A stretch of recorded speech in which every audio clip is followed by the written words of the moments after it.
is now time for some real education. John Ronald Reuel Tolkien, J.R.R. Tolkien, was born in 1892 and died in 1973. He was an English writer, poet, philologist, and academic, best known as the author of the high fantasy works The Hobbit and The Lord of the Rings. He also created a universe of fascinating characters that inhabit his mythical Middle-earth.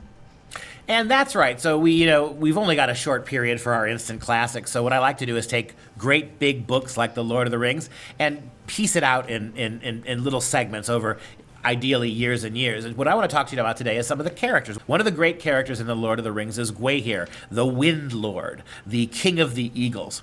And the Eagles are one of the great deus ex machinas in The Lord of the Rings.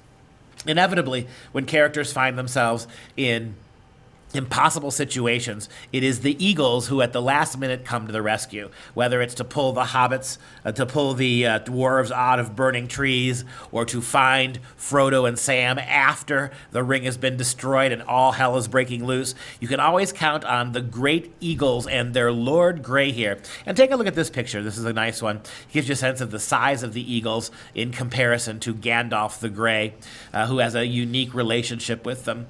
I always thought, some people have made the argument, why is it that it's kind of an interesting point, why notice the ferocity of that King Gwaihir. You can see, how'd you like an eagle the size of a blimp bearing down on you with talons like that? Take a look at the last picture, by the way, where you've got Gandalf thanking the King of the Eagles for his intervention in the affairs of men.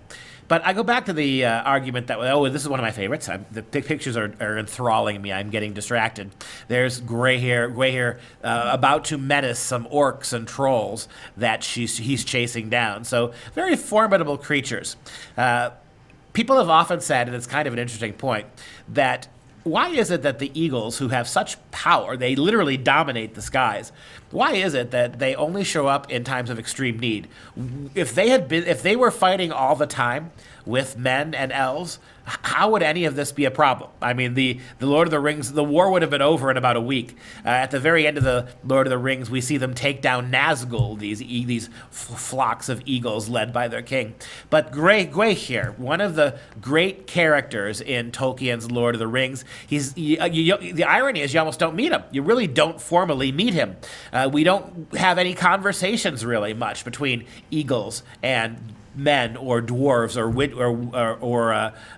wizards. We'd like to know more about them. What makes the eagles so interesting as characters, besides their awesome size and their mobility and their ferocity, is the fact that we don't know more about their culture. Tell me it wouldn't be remarkably cool if we had a couple of stories buried somewhere from Tolkien about the life of the eagles among the eagles, what it was like living up there under King Gwaihir in the Eyrie, right? With all the eagles and how eagle society worked. Now that's something I would like to see.